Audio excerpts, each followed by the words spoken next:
Hello बच्चों, कैसे हो? आपके अपने यूट्यूब चैनल एग्ज़ाम तक में आपका स्वागत है। आज से आपकी बायोलॉजी क्लास 12th की क्लासेस स्टार्ट की जाएंगी। तो ये आपका बोर्ड एग्ज़ाम और स्पेशली नीट के लिए रहेगा, ठीक है। क्लास 12th के सिलेबस इसमें पढ़ाए जाएंगे, क्लास 11th के भी सिलेबस पढ़ाए जाएंगे, लेकिन इसके बाद में पढ़ाए जाएंगे, ठीक है। अब आपका बोर्ड एग्ज़ाम चाहे आपका यूपी का हो, चाहे आपका छत्तीसगढ़ का हो, चाहे आपका बिहार का हो, झारखंड, मतलब इंडिया का कोई भी बोर्ड एग्ज़ाम होगा जिसमें आपकी बायोलॉजी पूछी जाएंगी, तो आप इस वीडियो को देख सकते हो, अपने मित्रों को भी, फ्रेंड्स को भी बता सकते हो, ठीक है। तो ये आपका जो क्लास है ये आपका क्या रहेगा? बेसिक, ठीक है, basic of biology, basic of biology part 1 कर सकते हो। पार्ट 2 में मैं इसको बनाऊंगा। पार्ट आपका क्या होगा? ये एक ही। तो बेसिक ऑफ बायोलॉजी पार्ट 1 में छोटे छोटे टर्म आपको बताऊंगा कि क्या होता है ये चीज़ें, ठीक है। तो आइए देखते हैं। बेसिक ऑफ बायोलॉजी में सबसे पहली बात जो आती है वो आती है किसकी? सेल। इसकी आएगी सेल, अर्थात कोशिका की बात होगी बच्चा, इसकी कोशिका, ठीक है। क्योंकि हम लोग सभी लोग जानते हैं कि दुनिया में जितने भी जीव हैं उनका निर्माण किससे हुआ है? कोशिकाओं से हुआ है, ठीक है। जो भी कोशिकाएं तो कोशिका क्या होती है? जीवों की संरचनात्मक व क्रियात्मक इकाई होती है क्या? कोशिका क्या है? जीवों की संरचनात्मक, अर्थात ये कह सकते हो कि दुनिया में जितने भी जीव हैं वो कहीं ना कहीं मिलकर किससे बने हैं? कोशिकाओं से। वो चाहे एक सिंगल सेल हो, चाहे वो बहुकोशिकीय हो, मल्टीपल सेल हो, लेकिन क्रियात्मक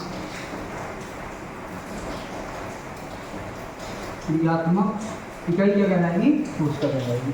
तो सभी जीव जो मिलकर बने हैं वो किससे मिलकर बने होते हैं? कोशिकाओं से मिलकर बने होते हैं, ठीक है। तो जीवों की जो संरचना होगी, संरचना मतलब बॉडी जो स्ट्रक्चर होगा वो छोटे छोटे सेलों से मिलकर बने हैं, कोशिकाओं से। और उनमें जो भी क्रियात्मक जो भी फंक्शन होंगे वो भी किसके माध्यम से होते हैं बच्चा?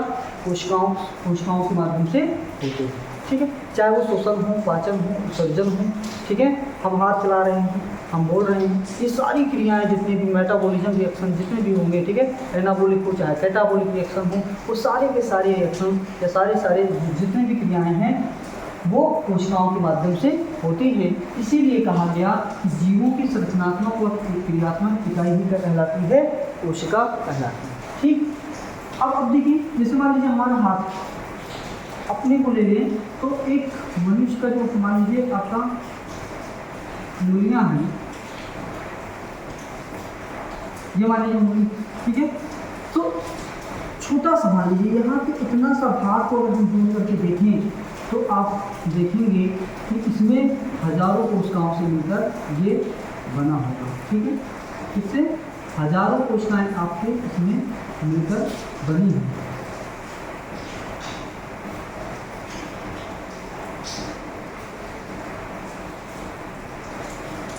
इसमें क्या है? हजारों कोशिकाएं आपके पाए जाएंगे। ये सब ये तो क्या है? सेल है। क्या है?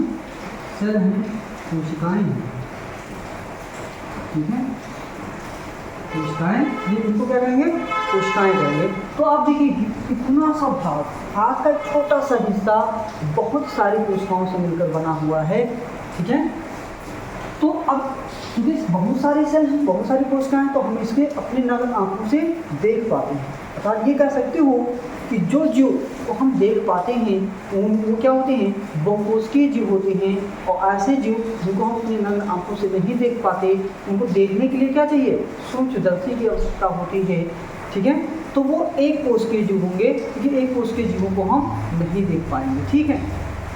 तो जीवों की ये कह सकते हो यहाँ से कि जीवों की सबसे छोटी इकाई क्या होती है? जीवों की सबसे छोटी इकाई सबसे छोटी इकाई कोशिका होती है। क्या होती है? कोशिका होती है। कोशिका होती। जीवों की सबसे छोटी इकाई क्या होगी? कोशिका होगी। अब आ जाते हैं कि भी कोशिका की खोज किसने की? कोशिका की खोज के आ जाएंगे कि भैया खोज किसने किया? तो खोज एक साहब थे, उनका नाम था रॉबर्ट हुक। क्या नाम था? रॉबर्ट हुक ने 1665 ईस्वी में, ठीक है, कोशिका की खोज किया। लेकिन खोजा कहाँ पे? तो बोतल पे जो कार्क लगा होता है, कार्क मतलब जो ढक्कन, और पहले ज़माने में जो से आप मान सकते हो लकड़ी जो होती थी, तो लकड़ी जब किसी के ढक्कन पे लगाया गया तो वो मृत मरी हुई थी। लकड़ी ताज़ी लकड़ी तो है नहीं, काट के पेड़ लगा दिया गया। तो ये कहा था कि खोज तो रॉबर्ट हुक ने किया, और उसको जो कार्क थी, बोतल की कार्क थी, ठीक है, बोतल की कार्क, और इस कार्क को नाम दिया उन्होंने कोशा। क्या नाम दिया? कोशा दिया। और ये जो कोशा थी इसी को कहा गया कोशिका। क्या कहा गया? कोशिका कहा गया। अभी कैसी कोशिका थी? ये मृत कोशिका। क्या थी? मृत कोशिका थी, ठीक है। और इस कोशा में या बोतल की कार्क में उन्होंने देखा तो इंडस्ट्री की सहायता से तो ऐसी ही कोशिकाएं जो थी, लेकिन वो क्या है? कार्क के ढक्कन जो था लकड़ी का, वो क्या था? मृत। ठीक है, तो कोशिका नाम दिया उन्होंने, इसको कोशिका कहा गया। और ये क्या थी? मृत कोशिका थी। अब आपसे कोई पूछे कि सर जीवित कोशिका की खोज किसने किया? तो जीवित कोशिका जो है, ठीक है, जीवित कोशिका की खोज किसने किया है? तो जीवित कोशिका की खोज, ठीक है, एंटोनी वान लियोनहॉफ ने किया। और ये किसने खोजा? भाई जीवित कोशिका की खोज तो कर डाली उन्होंने एंटोनी वान लियोनहॉफ ने, लेकिन ये किसमें खोजा? इन्होंने जीवाणुओं में खोजा। किसमें? जीवाणु में खोजा, ठीक है। और ये क्या थी? जीवित कोशिका की खोज एंटोनी वान लियोनहॉफ ने किया। किसमें? जीवाणु। अब आपसे पूछा जाता है कि जीवाणु की खोज किसने किया? तब भी आप बताएंगे किसने? एंटोनी वान लियोनहॉफ ने ही जीवाणु की खोज किया, ठीक है। और जीवित कोशिका की, तब भी आपका आंसर ये हो जाएगा, ठीक है। तो आइए देखेंगे कि अब ये जो कोशिका है, अगर इसमें से एक कोशिका को जूम किया जाए, ठीक है, एक कोशिका को थोड़ा सा इरेज कर देते हैं,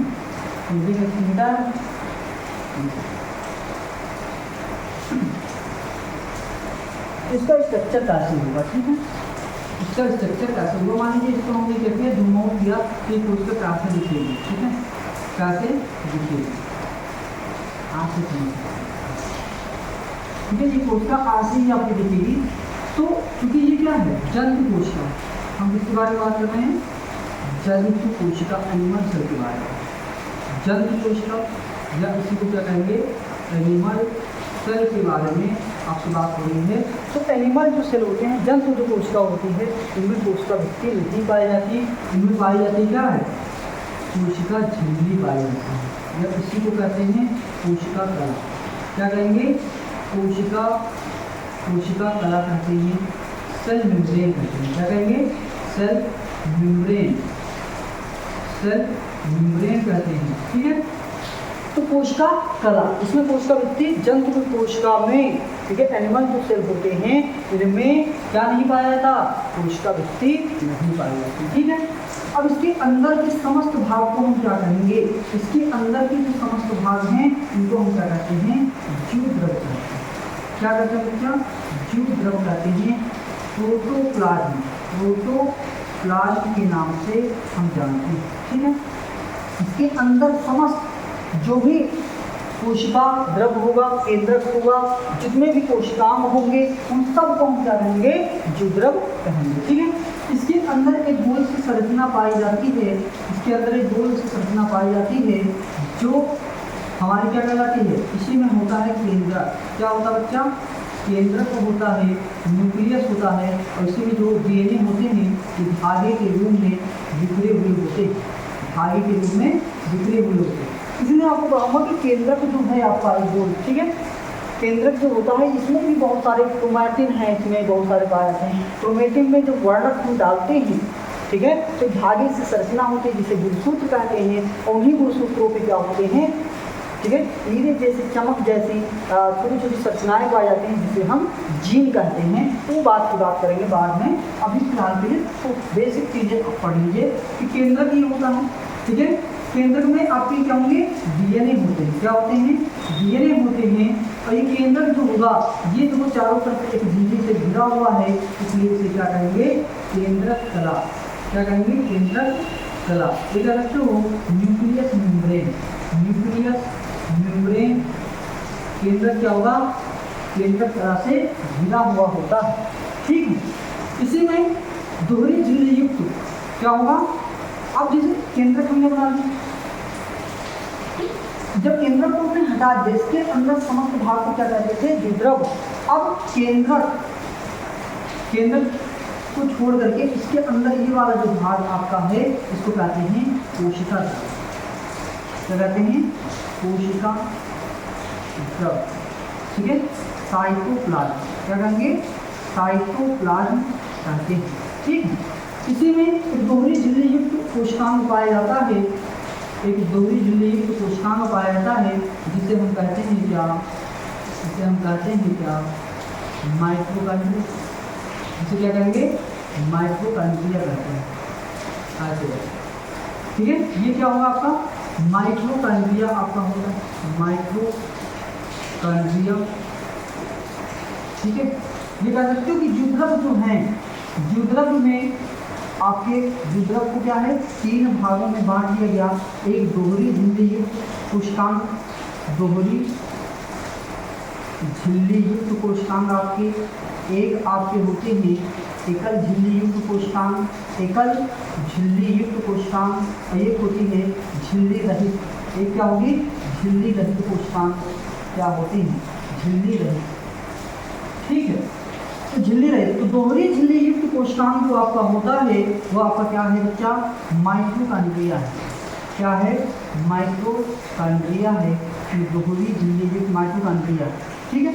ये एक झिल्ली आपकी ये वाली हो गई और एक इसके अंदर वाली हो गई, ये क्या हो गया, दोहरी झिल्ली युक्त हो गए। और कौन सा होता है, और ये माइटोकॉन्ड्रिया हर एक जीवों में पाया जाता है, और एक होता है लवक, ठीक है। तो ये लवक भी जो दोहरी झिल्ली युक्त होता है, लेकिन ये किसमें पाया जाएगा, पौधों में पाया जाता है, किसमें, पौधों में पाया जाता है। इसके बाद में जो केंद्रक होता है इसी से एक संरचना जुड़ी होती है, इसको कहते हैं अंतःप्रदब्धी जालिका। क्या होती है, अंतःप्रदब्धी जालिका। तो अंतःप्रदब्धी जालिका कहाँ से जुड़ी होगी, अंतःप्रदब्धी जालिका, इसको क्या कहेंगे, अंतःप्रदब्धी जालिका कहते हैं, ठीक है। और ये केंद्रक से जुड़ी होती है, ठीक है, केंद्रक से जुड़ी होती है। और अंतःप्रदब्धी जालिका 2 रूपों में पाई जाती है, एक चिकनी होती है, एक क्या होती है, खुरदरी होती है, ठीक है। इसी के बाद में ये क्या है, जो आपका अंतःप्रदब्धी जालिका है ये आपकी एकल झिल्ली युक्त होती है, इसलिए कह सकते हैं अंतःप्रदब्धी जालिका, ठीक है, अंतःप्रदब्धी जालिका। इसके बाद में गाल्जी बॉडी इसमें पाई जाएगी, गाल्जी कार कहते हैं इसको, क्या पाई जाएगी, गाल्जी कार। पाई बहुत सारी चीज़ आती है लेकिन बेसिक चीज़ें मैं बता रहा हूँ। गाल्जी कार भी क्या है, एकल झिल्ली युक्त है, ठीक है। गाल्जी बॉडी जो है आपका क्या है, एकल झिल्ली युक्त होता है, और उसके अंदर बहुत सारे क्या पाए जाते हैं, जो झिल्ली रहित होते हैं, झिल्ली रहित होते हैं वो आपके क्या पाए जाते हैं, राइबोसोम पाए जाते हैं। क्या पाए जाएंगे, राइबोसोम, इसको क्या कहते हैं, राइबोसोम पाए जाते हैं, ठीक है। राइबोसोम इसमें किस प्रकार का होता है, 80S प्रकार का होता है। किस प्रकार का, 80S प्रकार का होता है। तो ये राइबोसोम में क्या है, झिल्ली नहीं पाई जाती है। क्या नहीं पाई जाती, झिल्ली नहीं पाई जाती। ये कह सकते हो कि राइबोसोम जो होता है ये झिल्ली रहित होता है। क्या होगा, झिल्ली रहित होता है राइबोसोम जो होता है, ठीक है। कोशिका द्रव 2 प्रकार के होते हैं। कोशिका जो द्रव्य हैं अगर इसकी बात करें जिसमें आपके क्या पाए जाएंगे, साइटोसॉल और ट्रोफोसॉल पाए जाते हैं, या ट्रोफो इसको प्लाज्म कर देते हैं, ठीक है। साइटोसॉल और ट्रोफोप्लाज्म जो कोशिका द्रव्य है ये आप क्या होंगे, साइटोसॉल, इसको 2 प्रकार के होंगे, साइटोसॉल, एक आपका होगा ट्रोफोप्लाज्म, अब जो ट्रोफोप्लाज्म है इसमें क्या पाए जाएंगे, ट्रोफो जो प्लाज्म है, ठीक है, एक मिनट निकाल दें।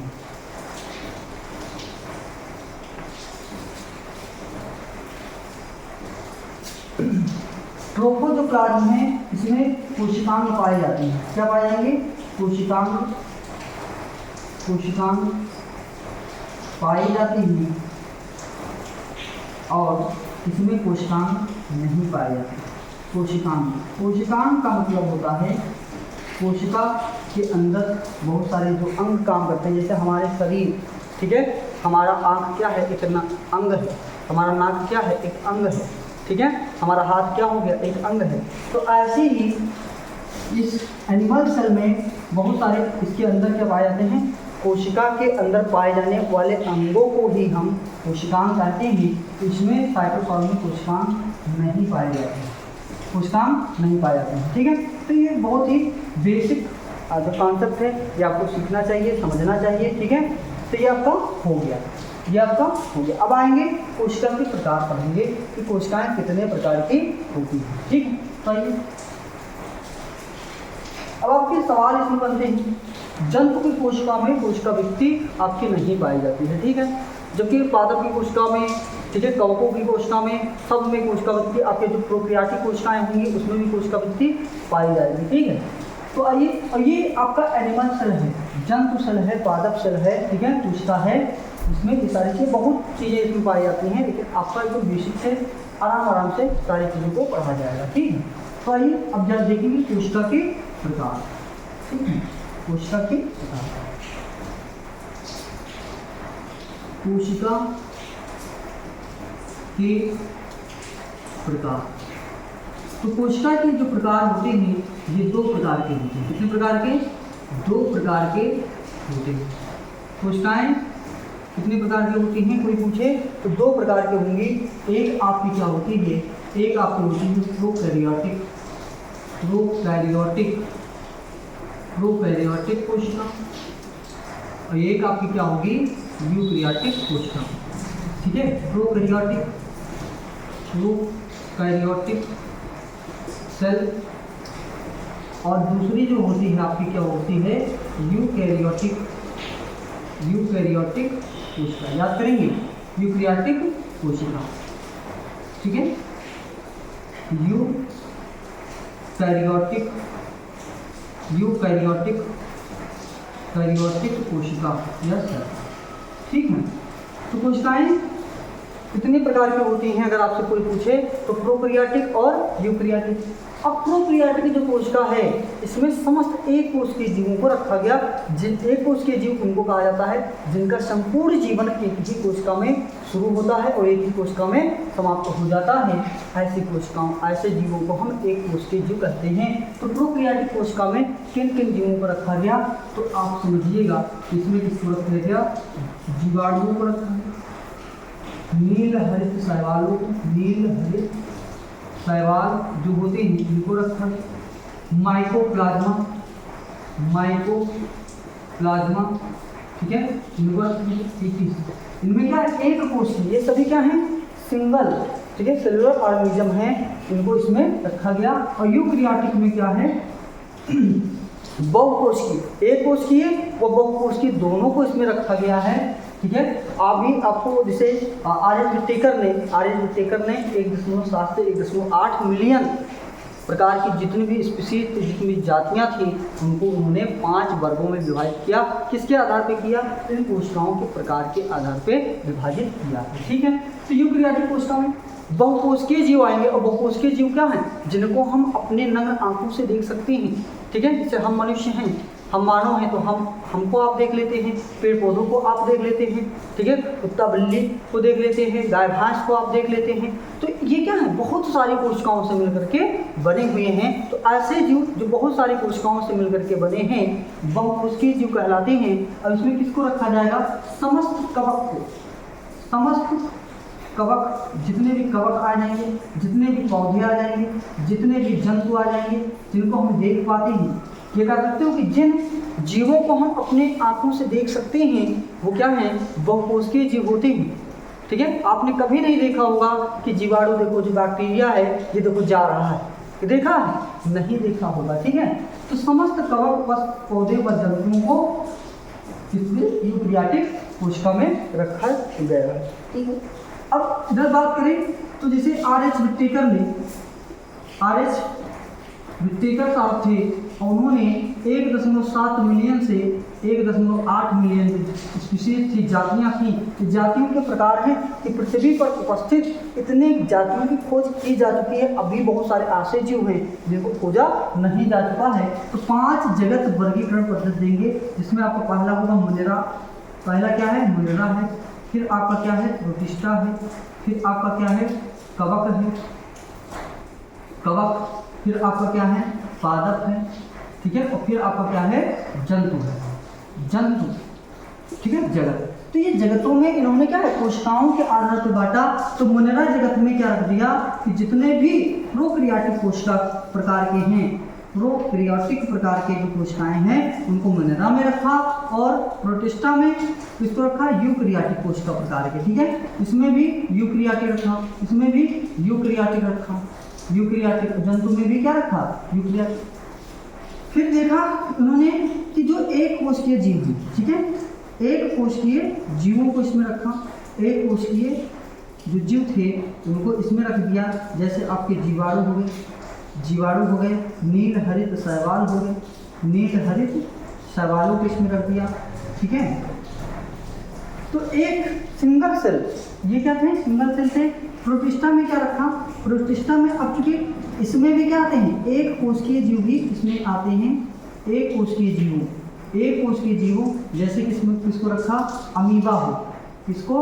अमीबा हो गया, पैरामीशियम हो गया, क्या हो गया? पैरामीशियम हो गया। इनको इसमें रख दिया गया, ठीक है। अब जो यूकैरियोटिक हैं ये सब क्या हैं? ये बहुकोशिकीय जीव थे, क्या है? कवक बहुकोशिकीय। पादप भी क्या होते हैं? पादप पेड़ों को हम देख लेते हैं, बहुकोशिकीय हैं। जंतु जैसे हम आप लोग हो गए, तो ये क्या हो गए? बहुकोशिकीय जीव है कि नहीं। अब इनमें भी अंतर कर पाना मुश्किल था, तो उन्होंने क्या कहा? कवक जो होते हैं ये भोजन को क्या करते हैं? अवशोषित कर लेते हैं। क्या कर लेते हैं? अवशोषित कर लेते हैं। पादप भोजन को स्वयं बनाते हैं, इसलिए स्वपोषी होते हैं। और मनुष्य क्या होते हैं? जंतु क्या होते हैं? परपोषी होते हैं, जो भोजन एक अपने भोजन के लिए दूसरे पर डिपेंड रहते हैं, निर्भर रहते हैं। अब ये अवशोषित कर लेते हैं, ये स्वयं बना लिए। ये क्या करते हैं? अंतर ग्रहण करते हैं, अंतर ग्रहण करते हैं। किसको? भोजन को एक क्या करते हैं? अंतर ग्रहण करते हैं, ठीक है। तो आर.एच. विटेकर ने ही कोशिकाओं के प्रकार के आधार पे, कोशिकाओं के आधार पे 5 जगत वर्गीकरण पद्धति दिया। तो क्या इससे पहले नहीं दिया था? इससे पहले भी, ठीक है, अरस्तु साहब ने दिया, ठीक है, जीव जगत वर्गीकरण दिया। ये आपको फर्स्ट ईयर में, इंटर फर्स्ट ईयर के पहले चैप्टर में ही है, आपको बताया गया है। और इसके बाद में कैरोलस लिनियस साहब आएंगे, ठीक है। तो बहुत सारे लोगों ने क्या है जो है जीव जगत वर्गीकरण पद्धति दिया, लेकिन सबसे सटीक, सबसे अच्छे तरीके से आर.एच. विटेकर ने ही बताया कि उन्होंने कोशिकाओं के आधार पर जीवों का विभाजन किया, और 1.7 से 1.8 मिलियन जो स्पीशीज थी, जो जातियाँ थी, उनके जो प्रकार थे, उनको विभाजित किया, ठीक है। तो पहला तो आपने इसमें यूकैरियोटिक कोशिका की संरचना में जंतु की कोशिका, जो जंतु कोशिका थी, इसकी संरचना आपने पढ़ लिया। अब हम पढ़ेंगे इसकी प्रोकैरियोटिक जो कोशिका होती है, इसका स्ट्रक्चर, ठीक है, इसका स्ट्रक्चर पढ़ा जाएगा। तो आइए देखिए, वीडियो बहुत लंबी हो जाती है, इसलिए इसको 2 पार्टों में बनाऊंगा। पार्ट आपका ये क्या है? पहला है, ठीक है।